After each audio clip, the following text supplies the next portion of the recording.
À tous, bonjour.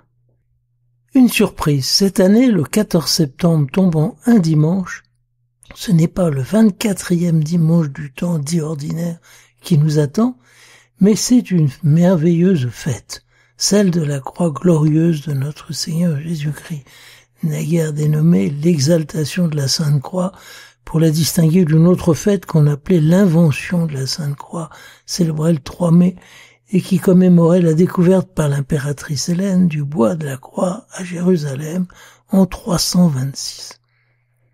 C'est un peu comme la fête du Très Saint Sacrement qui nous permet de savourer le mystère de l'Eucharistie.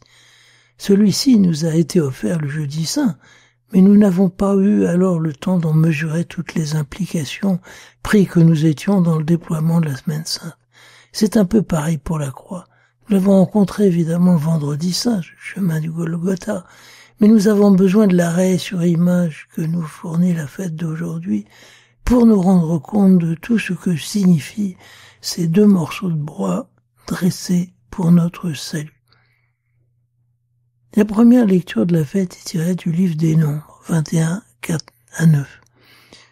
Il nous raconte l'épisode du serpent d'airain, c'est-à-dire de ce remède que Dieu a indiqué à Moïse pour arrêter l'effet des morsures de serpent qui frappaient les Israélites à la suite de leur infidélité.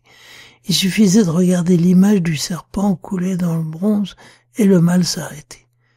Jésus lui-même fait allusion à ce passage de la Bible quand il dit « De même que le serpent de bronze fut élevé par Moïse dans le désert, ainsi faut-il que le Fils de l'homme soit élevé, afin qu'en lui tout homme qui croit ne périsse point, mais qu'il ait la vie éternelle. » Le sens de l'épisode du serpent d'airain semble bien être le suivant. Pour être guéris de leur mal, c'est-à-dire du péché d'infidélité, il est demandé aux fils d'Israël de regarder en face la cause de leur malheur, qui est le refus de faire confiance à Dieu, ce Dieu qui a dirigé leur marche dans le désert et leur destine une terre où coule le lait et le miel.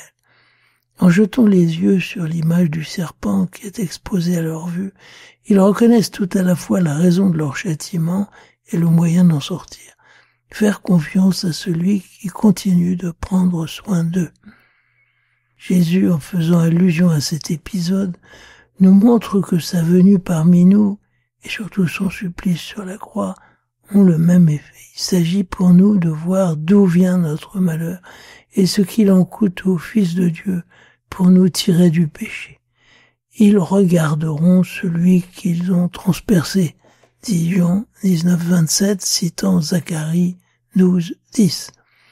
Mais au lieu que cette vision soit accusatrice, elle devient source de vie quand nous voyons le corps mutilé du Sauveur avec une infinie reconnaissance et de douces larmes de contrition.